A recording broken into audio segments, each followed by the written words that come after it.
I'm Niranjani Rajesh. Today, I want to talk about one of the biggest economic challenges that India is facing: income inequality and wealth gap. India is one of the fastest growing economies in the world. We have some of the richest people, top multinational companies, and booming industries. But at the same time, we also have millions of people struggling to afford basic needs like food, housing, and healthcare. Let me give you some numbers. According to 2023 Oxfam report, top 1% of India's population owns 40% of the total wealth, while bottom 50% of the Indian population hold only 3%. This means handful of ultra-rich individuals control massive share of country's money, while half of the population is left behind. In fact, in just 1 year, top 1% of the Indians earn more than 40 crore people combined. Now, why is this happening? There are several reasons. First, the growth is not equal for everyone. India's GDP has been growing, but the growth is mostly benefiting the top large corporations, tech firms, and urban industries. Small businesses, farmers, daily wage workers, they do not get enough opportunities or even the same opportunities.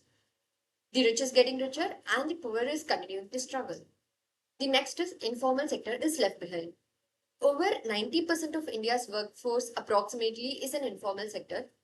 These are people like street vendors, construction workers, and domestic helpers. Most of them earn low wages, have no job security, and receive no benefits like pensions or health insurance. While big companies offer high salaries and perks, these informal workers barely earn enough to survive. The next is rising cost of living. Inflation is making life harder for the poor. Prices of essential items like food, fuel, rent had been increasing. A daily wage worker is earning approximately 300 to 400 rupees per day, spends most of their income in just food and transportation while nothing's left to save. Meanwhile, rich can afford luxury items, expensive cars, and foreign vacations without even having to worry. And the next one is unfair tax system. India's tax favors the wealthy. Big companies get tax cuts, incentives, while middle class and lower income groups end up paying larger share of their money as taxes. While rich individuals and businesses they use loopholes to avoid paying taxes, this further widens the gap that exists between rich and poor.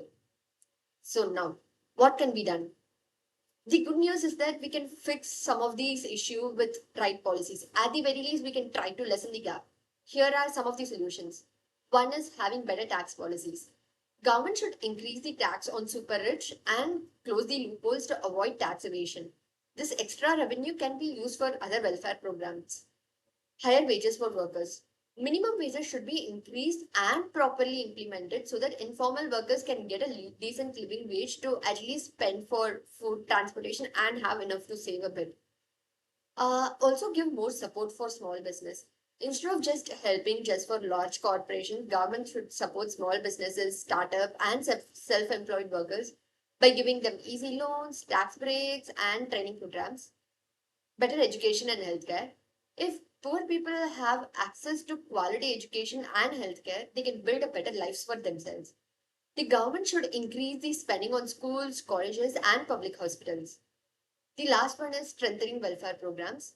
We do have welfare programs like PM Kisan for farmers, Mahatma Gandhi Act for rural jobs existing.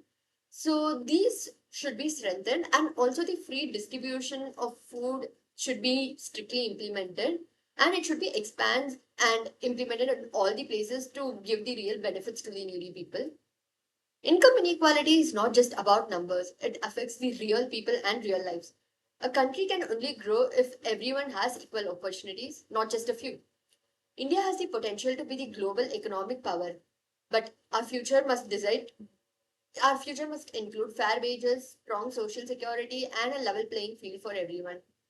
It's a time for us to recognize this problem and work towards a targeted solution. Thank you.